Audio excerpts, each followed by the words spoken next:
Good evening, everyone. I'm going to call the special council meeting to order. And are there any late additions or deletions? Yes, Mr. Mayor.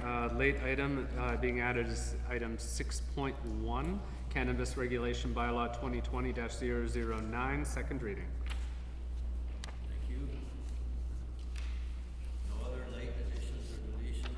I require a resolution that the September 14th, 2020 special council meeting agenda be adopted. As amended, Mr. Mayor. Thank you. Councillor Weeb, second Councillor Leach. Call the question. Those in favor? Carried.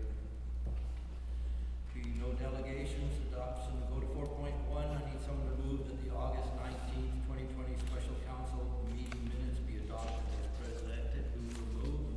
Councillor Howe, second Councillor Leach. Call the question. Those in favor?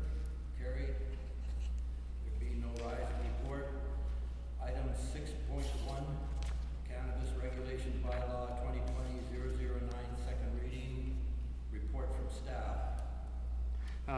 Thank you, Mr. Mayor. So in the last few weeks, there has been quite a bit of public attention paid towards the cannabis regulations in the District of Lillooet. At the last meeting in August, Council rescinded second reading of Bylaw 2020-009. And there has been talk that there are some potential more sales going through that may be for the purpose of growing cannabis.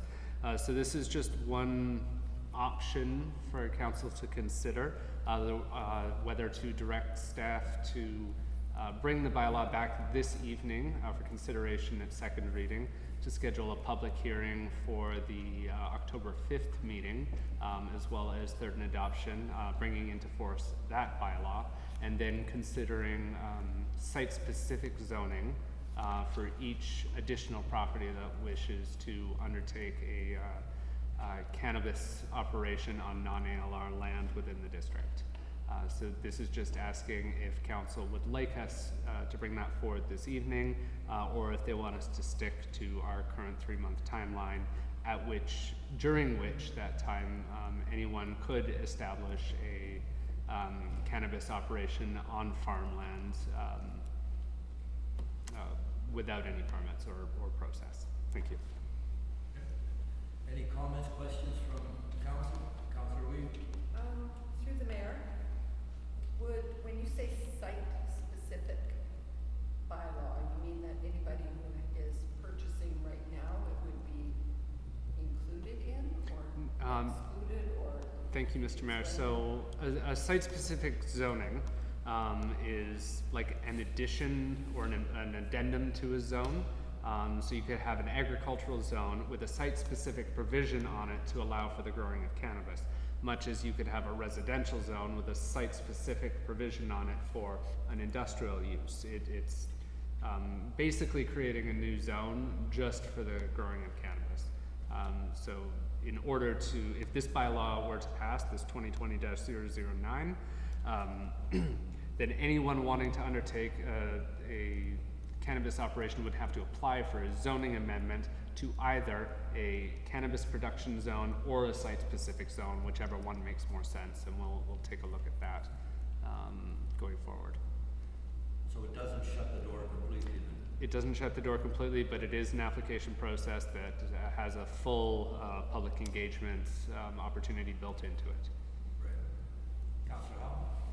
Okay, so to be clear, this is like, as I had asked you earlier on the phone, sorry, through the mayor, this is like a pause button. Thank you, Mr. Mayor. If this bylaw gets adopted, it would be binding. It would be the bylaw, the land use of the district. However, council is using it as an opportunity to stop everything and to really think about the policies. That is the direction that staff seem to have been getting. If they do actually want to stop everything until they've had a chance to consider it, then this is the best way to do that. At the moment, the only thing that we can hold are building permits and business licenses associated with those building permits, and most farming does not require a business license, and in many cases don't require buildings. So there is no ability, through just having a bylaw on the table, to stop a use from proceeding.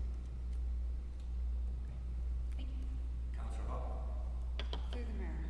So this, if we were to give it the second reading, then if the existing operation wanted to sell, they could not sell their business as that business.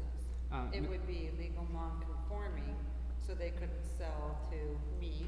If I wanted to go over and take over that cannabis farm, that wouldn't happen. Actually, Mr. Mayor, that would be possible.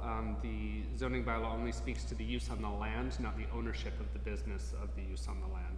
So the ownership could change, but the use is a cannabis operation, and the use is what's legally non-conforming, not the business or the ownership or the tenure.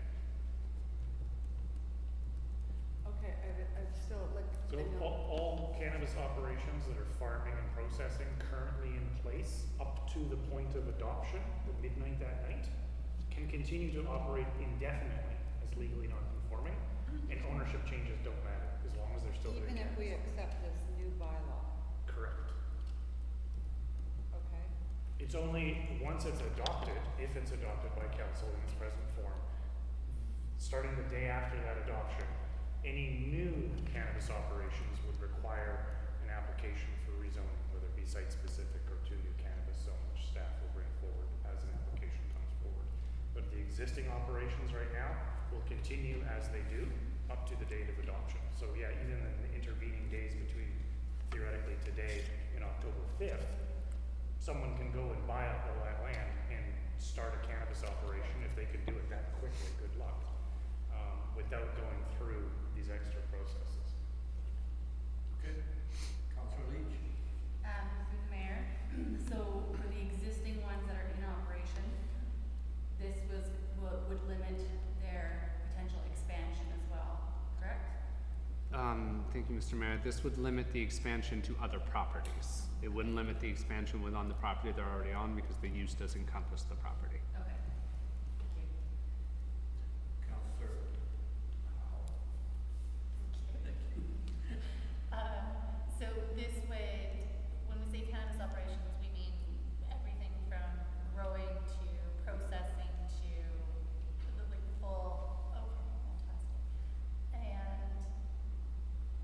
limit as in they can still apply, but they can't just go ahead and make these purchases. That is correct. Wonderful, thank you. Sorry. Counselor Howell? Through the mayor. So this new property, or the property that they want is 245 Jones Road. Is that the leased property that they? Mr. Mayor, for, not answer your question.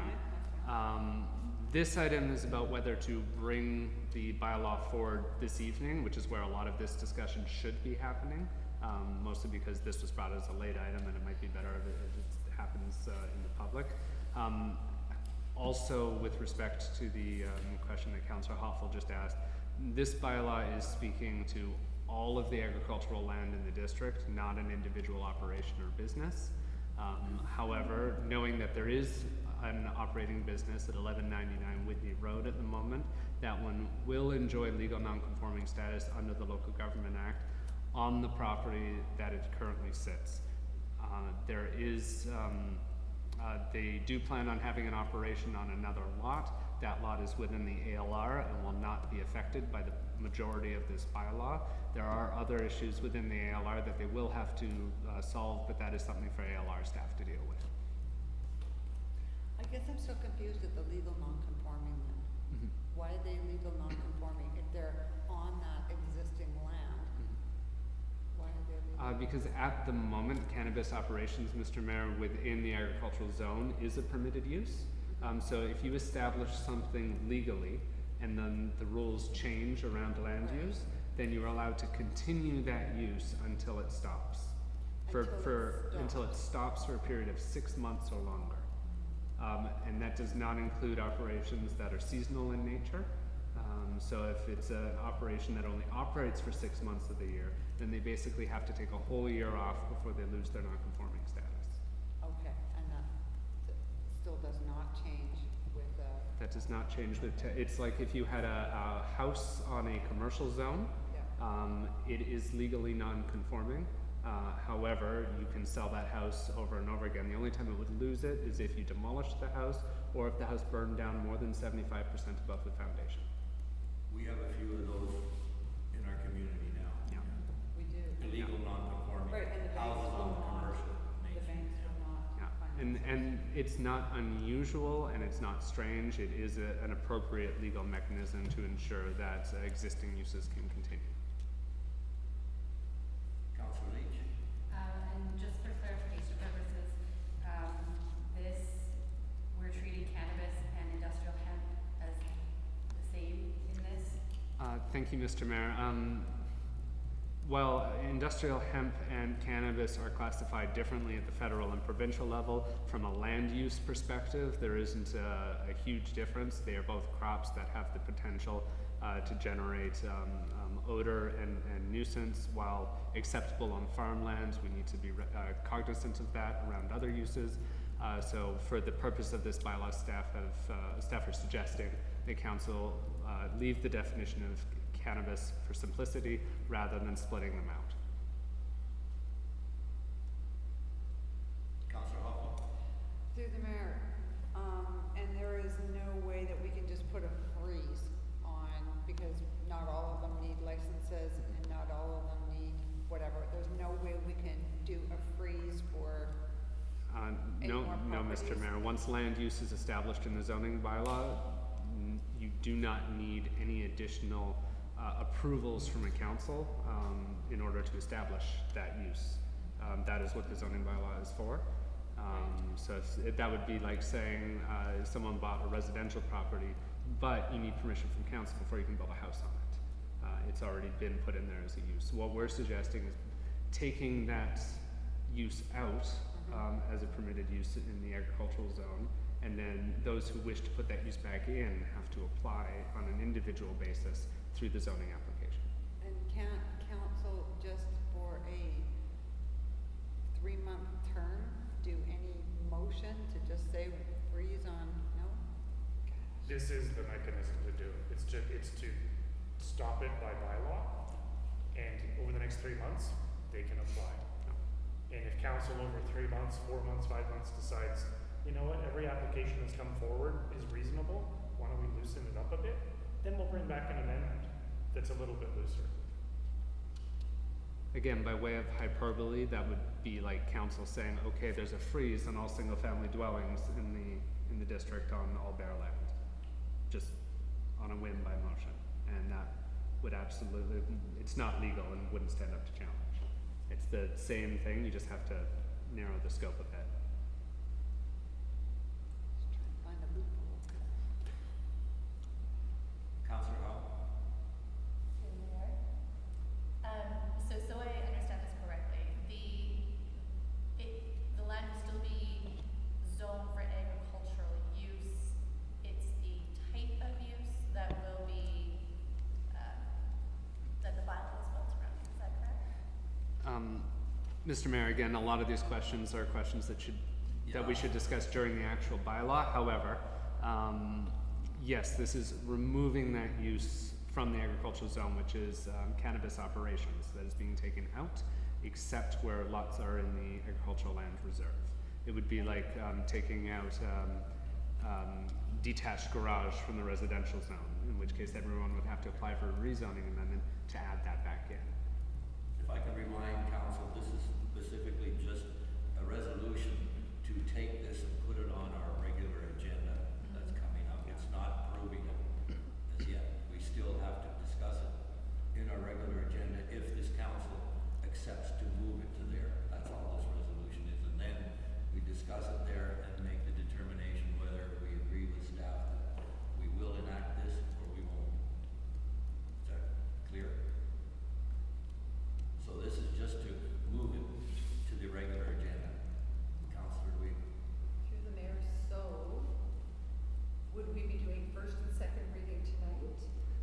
Thank you, And Ms. do we have to do that in order to go to another public hearing? Thank you, Mr. Mayor. The bylaw currently sits at first reading, because second reading, was rescinded. So staff are just recommending second reading this evening, as amended, because the bylaw did have some amendments from the Ministry of Agriculture, the Ministry of Agriculture and the Agricultural Land Commission after first reading. And in order to go to public hearing, we need that amended bylaw passed again at second reading. Otherwise, normally we could go to public hearing at first reading, but in this case, we do need second. Okay, if I can, another question then, so in order to get it to a public hearing, we have to approve the second reading, Yes, Mr. Mayor.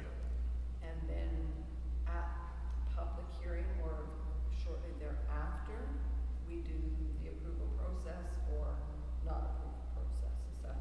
Yeah, after the public hearing, you can either give it third reading and adopt it, or again, decide to rescind second reading and send it back to staff. I think it essentially puts it exactly where it was if we approve this in our public meeting, it puts it back where it was prior to the first public meeting. Yes, this So would it be offers the, another opportunity for public input. yeah. This would be the same reading that was given to it on the July meeting. Councillor Weed?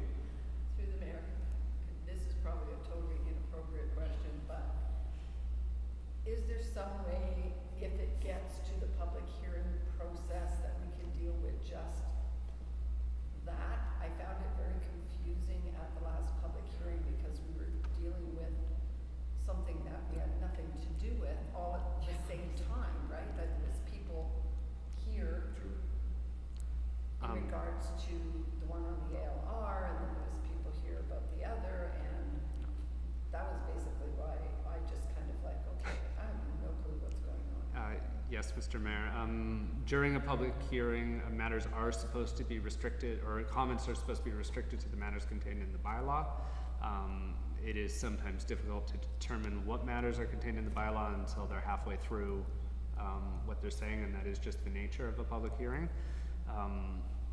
However, I will do my best to try and signal council if it seems like it is not being stated in the bylaw, and then the mayor should ask them to return to the bylaw matters. Yeah, if I can do a bit better job with that too, in the sense that, you know, no applause, and the reason why I spent a goodly amount of time with Mayor Campbell, Ken Christian, and I've been getting schooled by our staff as well in terms of the public hearing. But I can, if it seems to deviate and go into another aspect, which it was doing, I can say, we're here to discuss this. But the people that are in that area have a right to speak to this bylaw, as it's expressed to others. But I think if they bring in something specific, that's when I can interject and say, we're here to discuss this bylaw, and they're all allowed to have their opinion of this bylaw. But you make a good point. Council, are we prepared to move this to our regular agenda? Will someone so move? Councillor Howe, second. Councillor Lee. Call the question that staff prepare bylaw 2020-009 for consideration of second reading as a late agenda item for the regular council meeting scheduled for 7 p.m. on Monday, September 14th, 2020. I'll call the question. Those in favor? Those opposed? None? Thank you, council. There being no notice of motion, no new business, we'll move to the closed session. I need someone to move that the meeting of the District of Lillooet Council be closed to the public pursuant to the Community Charter provisions, Section 91E, the acquisition, disposition, or expropriation of lands or improvements, if the council considers that disclosure could reasonably be expected to harm the interests of the municipality. Who will so move? Councillor Hoffel, second. Councillor Howe. Call the question. Those in favor?